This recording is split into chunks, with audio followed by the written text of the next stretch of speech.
you just launched a new channel, and what was the launch like? 2 or 3 videos at the same time. One of those videos hit 1 million views. When did it become commonplace for you to start putting out million-viewed videos? That started when learn how to tell a story. I'm convinced that if you can tell a really good story, you'll never be hungry in your life. Thumbnails need to stop becoming an afterthought. Thumbnails need to be the first thought. You can have a great video, but if you have an awful thumbnail, no one's gonna watch it. Imagine getting 1 million views on every video that you upload. It sounds crazy, but today's guest on the Think Media podcast is experiencing that with almost every video that he posts. And in this episode, he's going to be breaking down his tips, his tricks, and the insights he's learned on his journey on YouTube across starting multiple different channels. Now, today's episode is brought to you by videogrowthday.com.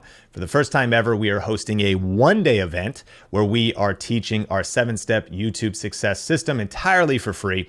If you want to check that out, there's a link in the show notes where you can learn more, and I'll tell you a little bit more about that later. But for now, let's jump into my featured conversation with Sean from Bikes and Beards. Imagine getting the opportunity to sit down with a YouTube genius who, if he only gets a couple 100,000 views on a video, that's a bad day. And he's wondering what went wrong. In today's episode of the Think Media podcast, I get to connect with Sean from Bikes and Beards, as well as SRK Cycles. And he's going to be talking about a brand new channel that they launched that instantly exploded right out of the gate, and some of the lessons that you can learn, whether you're just starting YouTube or whether you're actually at a more of an advanced level and want to talk about building teams and just the journey of being a content creator. Sean, welcome to the show. Yo, where is this YouTube genius? Is he coming out somewhere? No, I appreciate it. Thank you. Thanks for having me. Yeah, 2.14 million subscribers. And it's very common for you to get 1 million views a video, but a couple 100,000. And so I'm excited to get into all of these tactics, but maybe for people that are just meeting you, what's the channel about? And take us all the way back to when you started a dealership and how it turned into this. Yeah, so the channel is, when people ask me about it, I say it's kind of broad audience motorcycle content. So I tell stories. I love telling stories. And I tell stories that you can sit down and watch, and your kids can watch. I keep everything family friendly. And then also your wife can watch, because women are generally women can see a story. You know what I mean? Like guys, let's be honest, we can watch a video of a guy just doing a burnout and we're like, this is awesome. You know what I mean? But women, they need to see a story. You know what I mean? So I'm always really pumped when the guy's like, hey, even my wife watches your show. And I'm like, yes, I'm telling a good story. And where this started was about 9 years ago. I decided that I wanted to leave. I was working at it for a car dealership, and I wanted to start my own motorcycle dealership. I like motorcycles. I've always had motorcycle. I've had bikes since I was 18 years old. And the thing I had to overcome was, how do I get people to trust me when they don't know me? And my solution was, I'm going to be brutally honest. You can't just tell people, honest Abe's used car. Don't trust that guy. Yeah. You have to show people that you're trustworthy. So how do you do that? You're buying a bike from me. I'm going to show you I'm going to do a walk around, show you all the scratches, all the damage on the bike. And then I'm going to do a test drive video and show you just show you that it runs as well as I'm saying it runs. Because then you don't need to trust me. I just showed you. And then that was the SRK Cycles channel. And that was the name of my dealership. And then I started realizing that people were, you can make money off of this. And I'm like, this is cool. I had a rental property at the time, and it was making $500 a month. And my goal was like, maybe in a year, I can make $500 a month off this YouTube channel. And I got there much faster than a year. Well, so this is the rental, this is your dealership, and your first channel you started was SRK Cycles. Yep. Pure motorcycle review channel that still exists today. Yes. Yeah, so originally it was just motorcycles that I had bought to sell. And then later just kind of reviewing whatever. But then I started thinking, I realized that people were watching these things and they weren't buying my bike. They were just watching these things to do reviews and to do their research on it. So I started working at that a different way. And then I was seeing people have a lot of fun on YouTube. And I'm like, I want to have fun. Like, it's fun to ride bikes, but I'm doing the same thing and I'm saying the same stuff. I wanted to have like YouTube fun. So I started trying some like goofier stuff on the SRK Cycles channel. People hated it. It was the type of the guy, those people were, you know, okay, here's one of the lessons. Know your viewers. Those viewers were, they were doing research. They didn't want to see a couple guys goofing off. They wanted to see the information. They wanted to see the specs. They wanted to see, like, that's what they wanted to see. So then I started the Bikes and Beards channel, and that was more just broad audience. Can we tell a story? Now, early on, we didn't know how to tell a story. We were just goofed off and did dumb stuff. But it kind of became into that. Yeah, that's amazing. And it's really not right or wrong. It's different. So what are the expectations of the YouTube channel? Right. It was a review channel. And how many years on SRK did you go before you then expanded to Bikes and Beards channel? It was about, it might have been like 3 years, like 2 or 3 years. And speak to that phase one. What was the level of video production? What were you doing to make videos? Phase one was we had a GoPro, and I'd put it on my chin, like on my chin helmet. Yeah. And I would start it, do the test drive, like, you know, stumble through whatever I had to do, and then turn it off, take that little SD card and put it on the internet. No editing, no nothing, no thumbnails. Just like if I filmed for 27 minutes, I had a 27-minute video. And that really kind of messed me up in a way of like, I filmed for 20 minutes, now make a 27-minute video. You know what I mean? Yeah. Now it took me a little while to make that mental shift of like, I have to do a lot of stuff. You know, I might spend a whole day to get 30 seconds of footage. With what you're doing now. With what I'm doing now. But it was a good place to start, and it worked. You got to start somewhere. Yeah. And our mutual friend, Tim Schmoyer, you connect with him early on. Yep. And he said, hey, what if you actually like edited your videos, right? Yeah. So early on, you know, I kind of, I don't know who I heard this from, but like, I realized that Michael Jordan had advisors for every aspect of his life, you know? And I was like, well, Michael Jordan's the best. And even he has people that help him out. So I was like, oh, well, I'm not even close to the best. I'm the worst. I need help. I need people to help me out. So the first guy, Tim Schmoyer, and he definitely got me to like the next level of, hey, you should edit your videos. You should actually consider making thumbnails. You know, just really, really basic stuff. Totally. Because at that point, like I could have, it was almost like I was the only guy doing anything on YouTube. I was just completely in my own bubble. You know what I mean?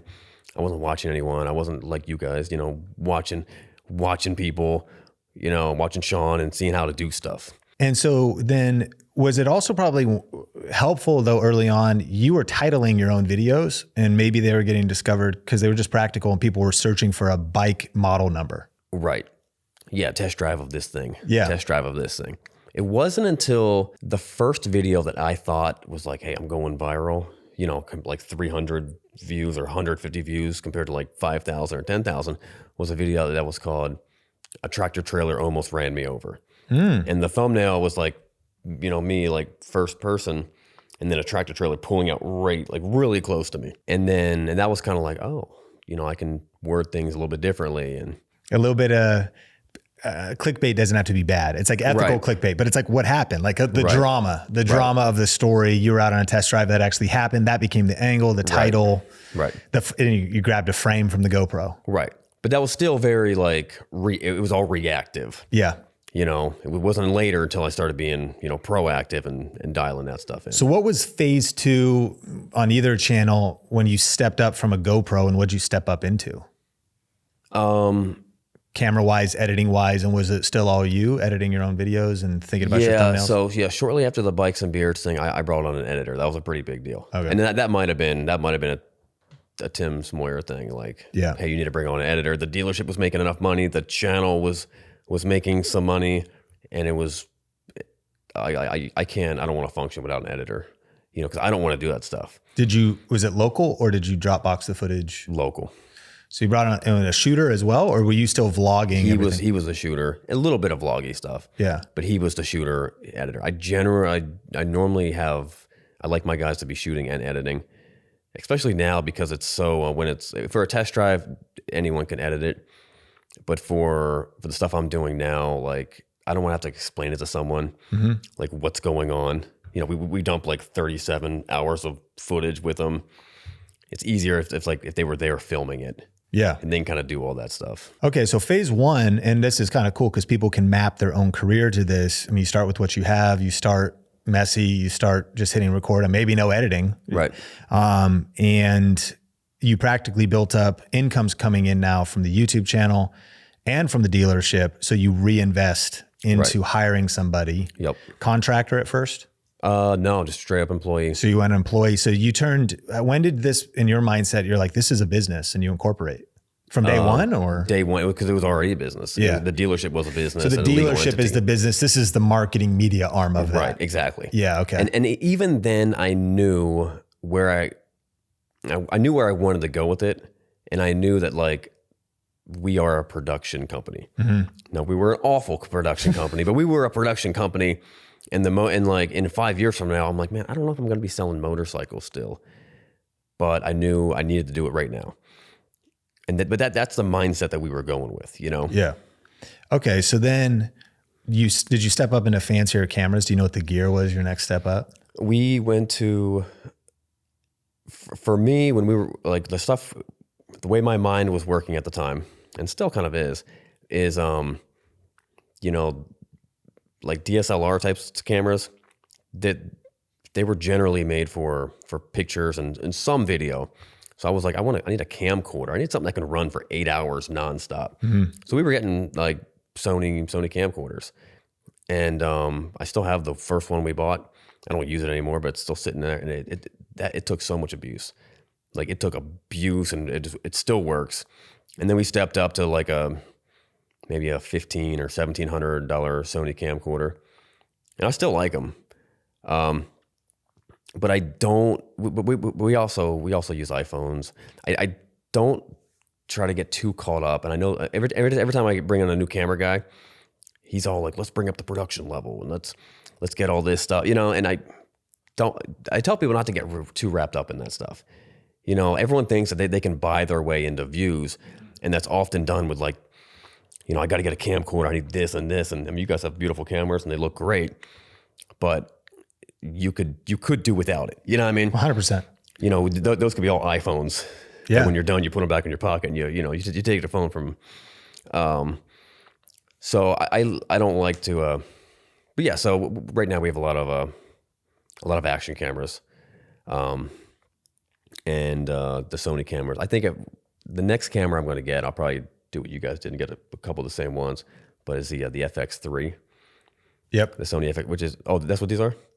Yeah, I hear they're great cameras. Yeah, they're amazing. We love them. And I mean, even if it's just a GoPro on your helmet, but if it's a good review and it's informational, then people can enjoy that. And you know, if the content is good, and then if the storytelling is good, when did it become commonplace for you to start putting out million viewed videos? That started on the next level when I was like, okay, I got as far as I can go with myself.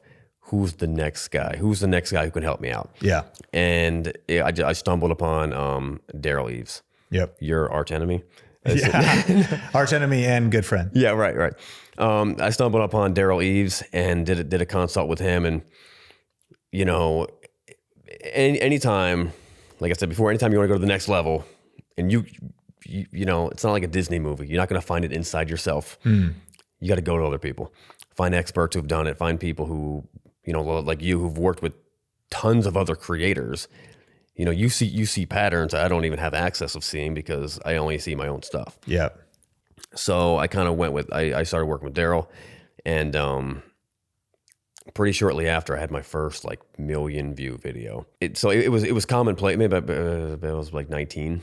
It was like 2019. Yeah. It was normal to see a million view video, but even up until like 2 years ago, I consider myself I had the biggest peaks and lowest valleys of anyone else. Of the other YouTubers that I knew. Like no one was hitting the numbers I was hitting, but then also the awful numbers that I was hitting. And that was like, I got to figure this one out. So I want to break this down. And one of the things that I think, one of the things I love about Daryl is I feel like he specializes more in entertainment. Right. And you wanted to go broad appeal entertainment. Right. One of the things we specialize probably more in education and a lot of professionals, and even leaning search-based for niche coaches and marketers and business owners and stuff. And there's overlap principles. So I'm excited to get into those, because what did you learn that led to that first million viewed videos? Was it storytelling? No, I did learn that. I did learn that with Daryl, but what I really learned was what do people want to see? And that was part of the recon and research phase of like, that video just blew up. When you see someone else's video that they got a really small channel and it just blows up sky high, you really need to take a second look at that video. And oftentimes it's the thumbnail and title, but like, what did they do right? And see if you don't copy it, but like Solomon says, there's nothing new under the sun. So try to get inspiration from it. And that's what I did. I saw another channel, his video popped off. I like what he did. How can I do that better than he did? And how can I observe him and be like, that's why people liked it. And it was an unboxing video where I bought a brand new motorcycle from Amazon. And people at that, when I first saw it, I was like, that's interesting. I didn't know you could buy a motorcycle from Amazon. And so did everyone else who watched the video. Yeah. And they wanted to see how it all played out. And then then you storytelled through getting the box, opening up, assembly. Right. How was it? And I saw one of your most recent videos. It was another unboxing, but you said this looks like a giant laptop. Right. But it's actually a motorcycle of some kind. Right. Okay. So are you lately one of the biggest trending words with like Mr. Beast launches view stats? Software like vidIQ has the same feature. 1 of 10 has the same feature. Outliers. Yeah. Are you looking at outliers? Absolutely. So you're looking at outliers from other channels. From your perspective, if that's new to the audience listening, what is an outlier? Yeah, so an outlier is someone who has a low subscriber count, or a high outlier is someone who has a video that went so like 10x, 20x, 100x beyond their subscriber count. Yeah. So their normal videos are, let's say it's 100,000, or normal videos are 1 million, but that one video, a million or 100 million, you know what I mean? It just blew up completely out of their subscriber count. It's why, like, you could see a video like, oh, this video got 2 million views. I'll do one like that. But then you go back and you realize, oh, this person normally gets 5 million views a video. Don't copy that video because that didn't work well for him, you know? Yeah, they might have got 2 million, but they had 5 million subscribers, so it actually wasn't great. Whereas sometimes you'll see somebody with 80,000 subscribers gets 2 million. You're also like, wow, they punched above their weight class for subs, but even above their weight class for their average views. Right.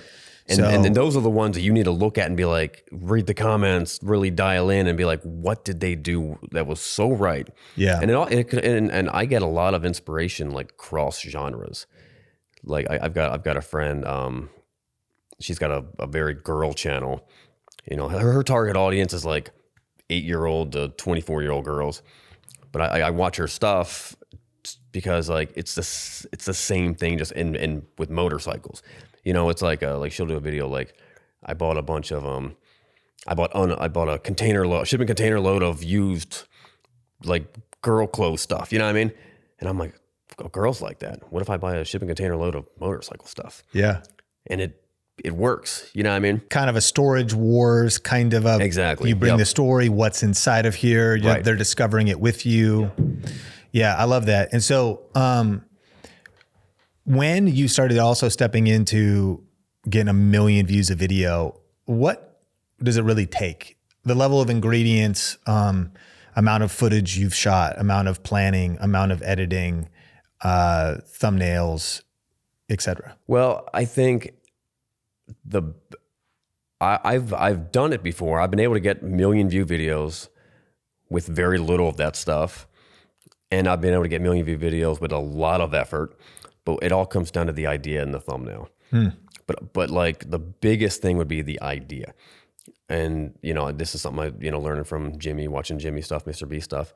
And I spend much more time on the idea. And if it's not a good idea that I think it's going to work, I'm not going to spend the other time. Does that answer the question? It does. But now that once you've verified or vetted the idea and you feel like, oh, I feel that's gonna be strong. Right. What now, fast forward to today where you're consistently pumping out these high view videos, how much does go into a typical video? A lot of time. I mean, I spend 8 hours myself personally just on the thumbnail. Okay. Maybe 40 to 50 hours, just the editor working it by himself. Another 8 hours, me and the editor working on the final edit. The shoots, could take just time wise like months to shoot, depending on like gaps. I mean, we can do something here and we can't, not months straight. Yeah, of course. But I say a normal shoot is like 2 to 3 days. And you have multiple ideas running at the same time? Like maybe you're working one idea? I'm not there yet. But I'm looking at hiring a producer, and then it would be multiple ideas at the same time. I don't have the capacity for that. I got to focus on one thing. So up until recently, it's just been, we shoot, we edit, we upload. Yeah. I got the occasional video that like needed months in advance of like me ordering something goofy, but other than that, I'm working on that. Do you want to get your first or next 1,000 subscribers on YouTube faster? For the first time ever, we are hosting a free one-day event at videogrowthday.com. During this one-day online event, you will learn our step-by-step YouTube success system for getting views, subscribers, and making money. You'll get to connect with the Think Media team and be a part of community, conversation, and a bunch of cool giveaways. And you'll leave with your personalized YouTube game plan for success. So to register, just go to videogrowthday.com or click the link in the show notes. Now, let's jump back into the episode. So, I mean, this is now more of an advanced conversation because, we talked about phase one, and you've made the point that if you have a strong enough idea, it doesn't have to necessarily take hours of time or fancy editing or all this other stuff. However, for the consistency of what you're putting out right now, these are mini movies. Right. Right. And you can have a really strong idea. The chances of you having it multiple times in a row, if I, those videos like that people do with just their camera, and it's like, I got something to tell you guys, you know what I mean? And it's just like, just straight through 30 minutes. They're telling what happened, and you're interested. You can only do that once, you know what I mean? But when you want to get to that next level, yeah, it's a mini movie, and we spend a lot of time, and we storyboard, and the idea has been on a board for months. That like every idea is great when you first come up with it, but then think about it later, like, nah, that's kind of a dumb idea. You know what I mean? That's why you don't do the idea right away. Okay, so in a second, I want to talk about this new channel because you came out with all this knowledge. You launched a new channel, and respect, YouTube genius. I mean, you have gained the experience and you've had mentorship, and now you're able to kind of see how the matrix works and dodge bullets in the process. But saying that, at this advanced level and people that are wanting to get there, what kind of team goes into this right now? So with the new channel? No, before we get to the new channel, up into the production of right now, and are you still doing the reviews and the main content? How many people helping? Is it just one? Or what's the team? So for the review channel, that can be done, like, other than the business side of things, for the review channel, that can be done with just me. I can film that whole thing myself if I wanted to, and an editor video. How often are those videos going out? Maybe twice a month. At best, twice a month. Yeah. The SRK Cycles channel is such a huge, like a 2,600 video catalog, that I need to spend a little more effort on that one. But it's a good channel and keeps on bringing in revenue every month. Are motorcycle companies sending you free motorcycles? The electric bike companies are always trying to send me stuff. I don't want any more of them. Yeah. Okay. But I have got a few motorcycles I've gotten 1 or 2 from Harley Davidson. But I'm actually surprised that I don't get more free bikes. Yeah. Because my review videos, like, you'll see Motorcycle Magazine and they get like huge production. They get 7,000 views. You go to my channel and 500,000. They at least give you lenders?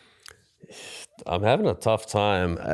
They said they would. Yeah. But they want me to fly out to Vegas. They want me to fly out to California to test drive all their stuff. As opposed to getting it to you or something happens. Right. I'm working on that. I don't have the time and energy, but I'm about to bring someone on board just to make those connections. Yeah, I think that's, as how can people reach out to you? You're building your team. And I think that's one of the big opportunities. I have this conviction where people say, oh, do you think that everybody can succeed on YouTube or like be full-time on YouTube? And I'm like, I actually do.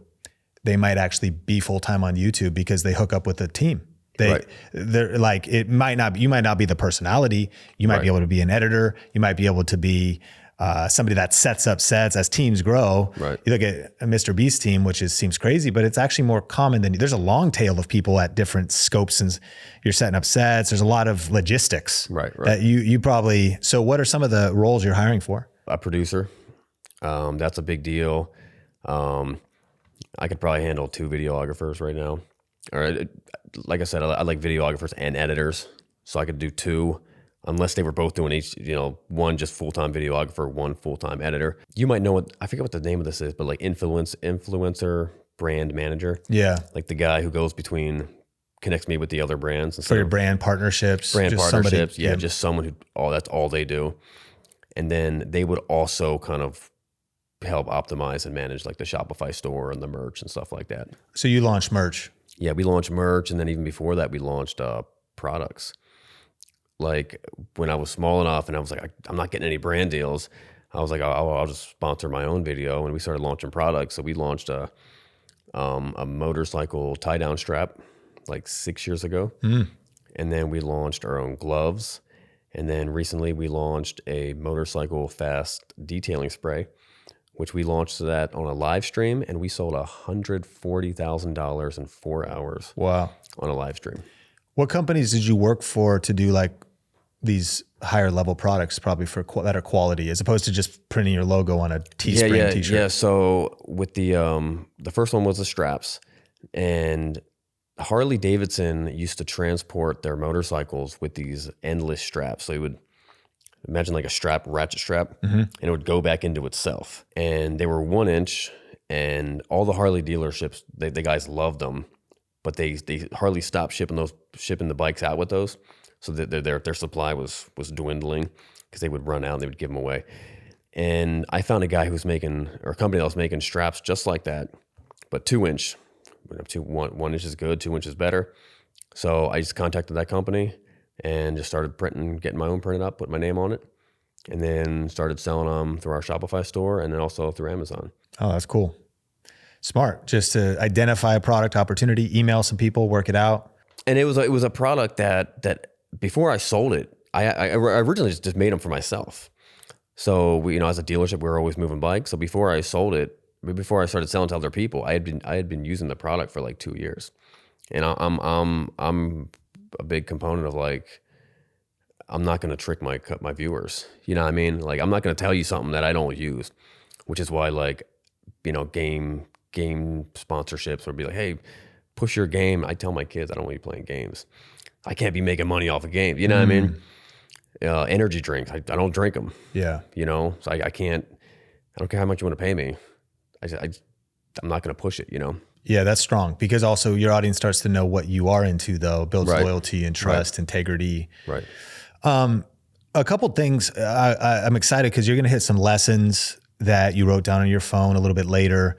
And I want to hear about this new channel and then talk a little bit about how you weave your faith into your content and how that's important. But just tell us the story of Bearded Mechanic. You just launched a new channel, and what was the launch like? The launch it was good. We launched, I think, 2 or 3 videos at the same time. Same day or like 3 days in a row? No, really? Same day, yeah. Okay. Right the same day. Yeah. And then one of those videos hit 1 million views. Did they kind of, were they a story tied together at all, or were they just 3 different videos? Completely different videos. Okay. So let me take you back 6 months earlier.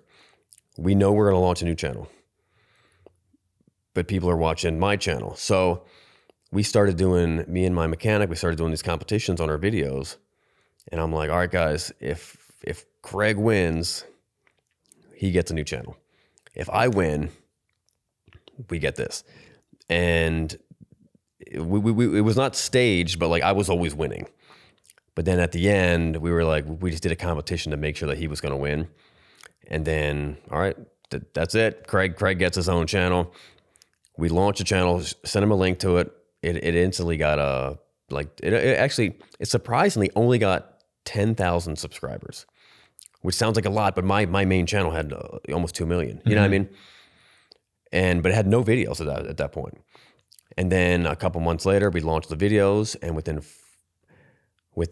he was monetized in 4 days. He hit 100,000 subscribers in 5 weeks, and the channel's doing really well. Is Craig editing his own videos, or? My old videographer editor that who worked with the bikes or the Bikes and Beards team for about 3 years, he stayed with Craig on the new Bearded Mechanic channel. And so what advice would you have for, 'cause this is kind of like you expanded, you have a show that is entertaining, Bikes and Beards, and he was in videos with you. Yep. How long you known him? About 4 years, maybe. So you guys meet, he starts becoming, did you eventually hire him? Yeah. So he was my mechanic. He had his own shop, really good guy. And I couldn't really bring him on board because he was kind of doing his own thing, but most of the work he was getting was from us. And then he was kind of in the background of videos. And anytime you bring in a new character, you got to really ease it in. Mm-hmm. You can't just like, hey, here's your new best friend. You know what I mean? You can't just throw him in there. And then he actually had a motorcycle accident, busted his ribs, busted his collarbone. He was in pretty bad shape, but he couldn't work. He couldn't do his own thing. And then at that point, opportunistically, I was like, well, I'll bring you on staff. You know what I mean? So everything you were doing, just do it all for us, which he was already kind of doing that. But, so we brought him on staff, and then, you know, he was a great guy. I love working with him. He was at the time, he was a really good, you know, like number two, you know what I mean? And then later someone explained to me like the chemistry was straight man, funny man. Mm. He was a straight man. I was a funny man. So he was really good at that. And, it's really been fun to see him progress and being the lead role in his channel, which like the first couple videos we filmed for his channel, I was watching and I was like, just throw this stuff away. Yeah. It's done. You know what I mean? I don't care what, like we spent a little bit of money on it, but not that much money. So did you not release those? No. Yeah. So that speaks to the process of testing some things out. Right. And dialing it in, right. Coaching and feedback a little bit with him too. Yeah. Right. Like I've made enough video and also coaching the videographer. Mm. You know what I mean? Like, hey, you need to prod him. Until he starts realizing what needs to be said, and you know, you need to like every once in a while just be like, hey Craig, what do you think about? You know what I mean? Or hey Craig, what just happened? What's gonna happen? That was mainly the biggest thing. What just happened? What's gonna happen? Mm-hmm. What do you think's gonna happen? And then if he just continues, you know, keeps on doing that, he'll learn to do it himself. And then he has, and then he's, you know, he's got a great following, and what we're getting is we're actually getting people who watch his channel and then learn about my channel. You know what I mean? Which is really cool. Yeah, it's super cool. And so is your vision kind of becoming more a media company, more like a network as you see the possibilities?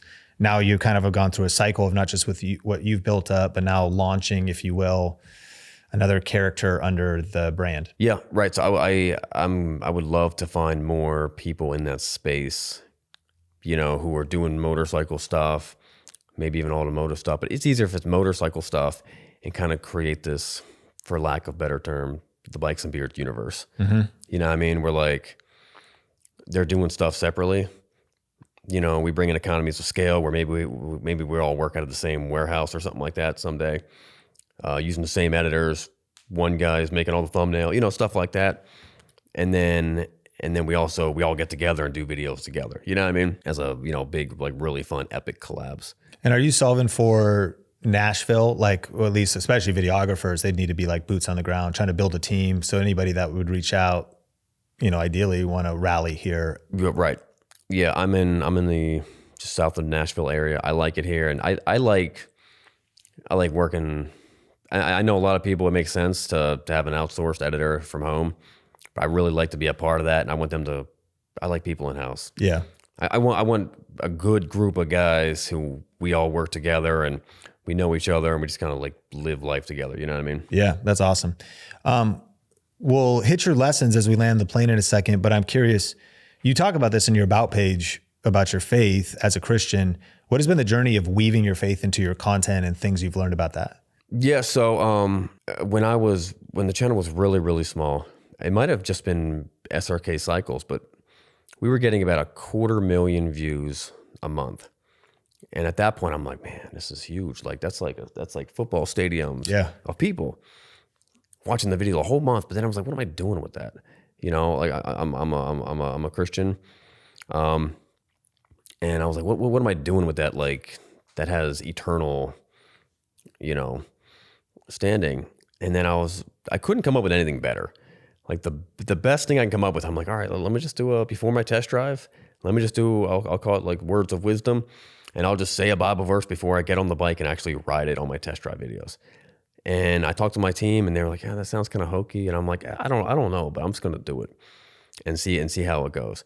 And every video, SRK cycles or bikes and beards, we throw a Bible verse in there. You know, I believe that for some people, that might be the only bit of truth that they're going to hear that whole day, that whole week, you know what I mean? Because scripture is truth. And we got a lot of hate from it. We still get some hate, but now it's just kind of baked into the cake. And I love comments where people are, you know, I'm an atheist, but I still like those Bible verses. You know what I mean? Yeah. Like that. That's really cool. And you know, I'm not going to stop doing it. Yeah. It's just it's what I feel. But the better ones is when we can weave the story around the verse. Because right now it's kind of an interruption. It's kind of like how do you do it? Give me an example. Like call it out. So now during a montage or something, I'll be like during all I was like, while I'm doing all this fun motorcycle goofy stuff, I was thinking about one of my favorite Bible verses, and then I just throw it in there. Yeah. So it's very, it's not very thought out, but every once in a while we get to like, okay, here's the video. We'll use this Bible verse and we'll weave it into the thing. So by the end, the Bible verse kind of ties into the rest of the video. And when we can do that, I'm How do you can you remember a verse that tied in to the rest of the video? We did. I can't. But we did something where we gave this bike away to this kid who he went through Teen Challenge. He was addicted to drugs and just kind of changed his life around. And then he was going out of his way to help us do this event. And then we surprised him with this motorcycle. And the verse, I forget what verse it was, but it was something about like, you know, being a changed man or how Christ changed lives and stuff like that. Yeah, that's cool. But it worked. It showed, you know, what Christ was doing in that guy's life, but it showed us being good. Like we can't do like prank videos where we're abusing our friends and then be like Bible verse, you know what I mean? Yeah. But it was pretty cool. Yeah, I love that. And I think that's inspiring for a lot of our listeners to think about not just what the content they are creating, but how could it be for a higher purpose? Right. Or how could you weave greater meaning into it? Right. And okay, as we land the plane, you wrote down, because when we were first texting, and I want to really acknowledge you, thanks for making this happen. Yeah. We, in the middle of our trip here in Nashville, had some hours in the day, and shout out to Graybox Nashville again. We're actually, shout out to Zach Ford. He just started hooking up. Yeah, I know some people, I know some spaces, and you drove out, and just a lot of really good people here in Nashville. And you can check out Graybox. Of course, you can check out all your stuff in the show notes, and we always have great resources for all our podcast listeners. But I did ask you going into it, just lessons, and you wrote some down on your phone. What are some of your just tips as we land the plane? Okay, a couple lessons. One, I learned don't be stingy with your content. And what I mean by that is saying, if you have an idea, it might be 30 seconds in the video, and it might take you 5 hours to make it. If you think it's worth it, do it. And like that's kind of the next level of making stuff. And when you say 5 hours to make it, you don't mean 5 hours of editing. Do you mean like if we drive 45 minutes from here and get some fireworks and like actually make a segment? Right. Yeah.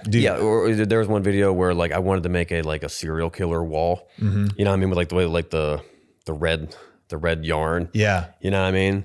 And I was like, this is going to be really funny. It's only a 30-second, it's like a 20-second clip, but it took us like 4 hours to get all the stuff. You're printing out photos. I'm printing out photos and I'm getting thumbtacks. I'm like, where do we get yarn from? You know what I mean? Who has yarn? And then we put it all together, and like, it was a moment that people loved in the video. And, you know, once you get to that level, like, this is the video I want to make. Let's make it.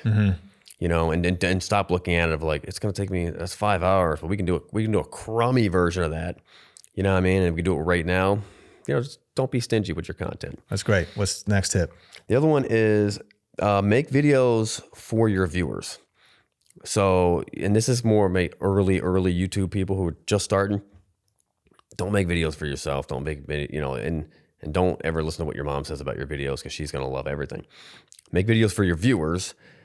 And then the next lesson is figure out who your viewers are.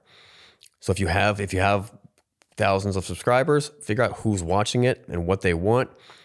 If you don't have any subscribers, figure out what viewers you want to make content for by looking at other people's data and other people's comments. Because ultimately, if you're making videos for yourself, that's awesome, but don't bother posting them on YouTube, because you're not going to get any views. They're just made for you. Strong. The other one is thumbnails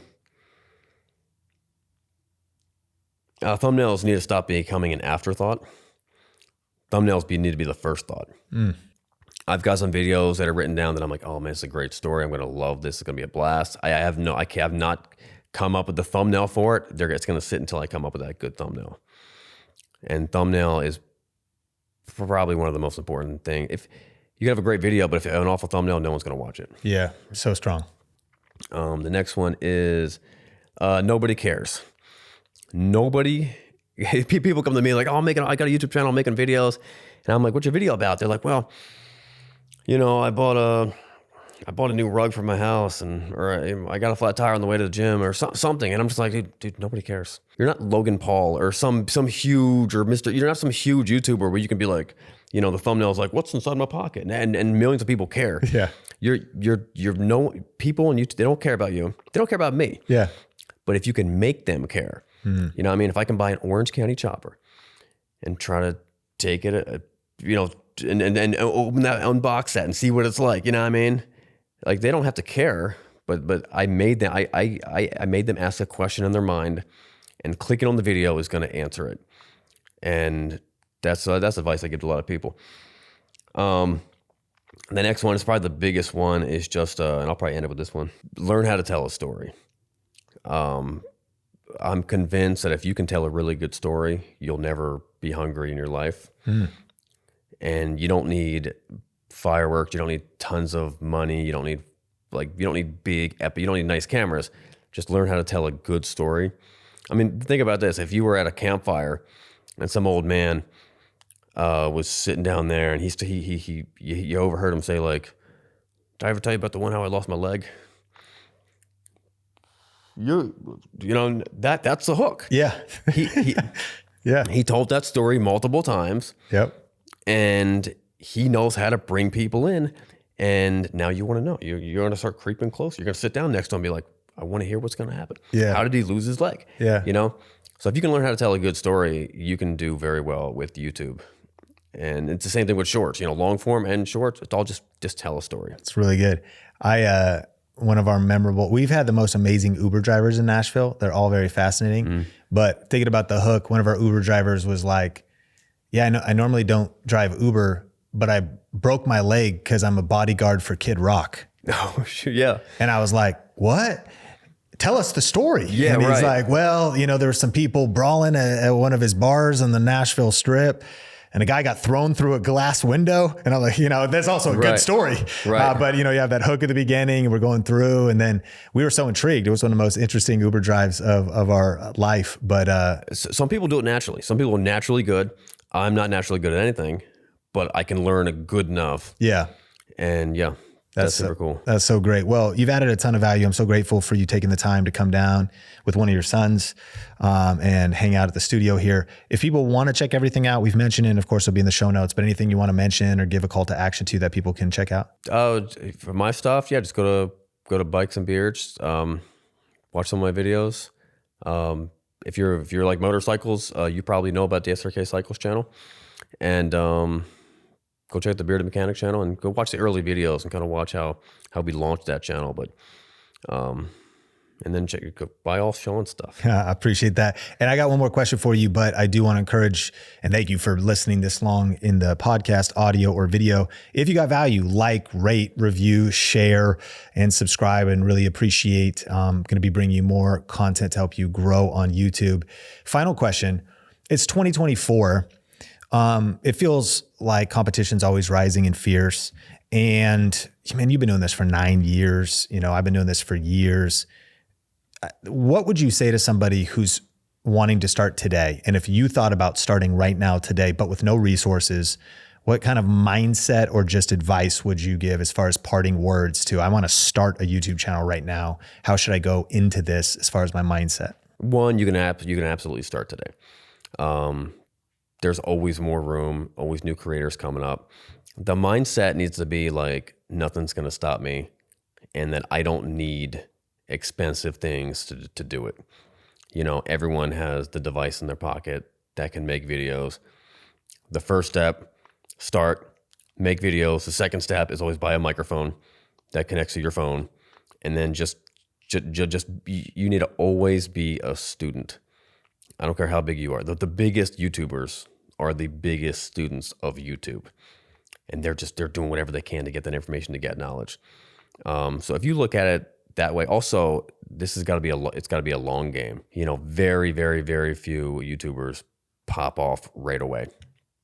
And even the Bearded Mechanic, although his first video popped off right away, that was 8 years in the making. You know what I mean? So look at it for the long term and do it.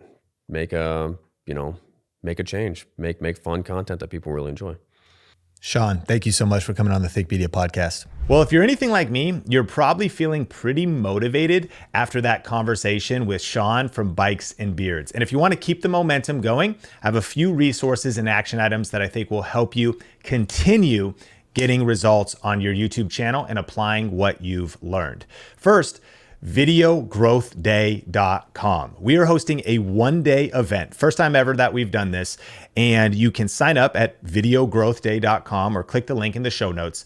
And I'm going to be teaching through our 7-step YouTube success system. And you'll also have a chance to connect with the Think Media team, really connect with other content creators and entrepreneurs and business owners that are using YouTube. It's going to be incredible. And so definitely check out the show notes and register for that. Secondly, success leaves clues.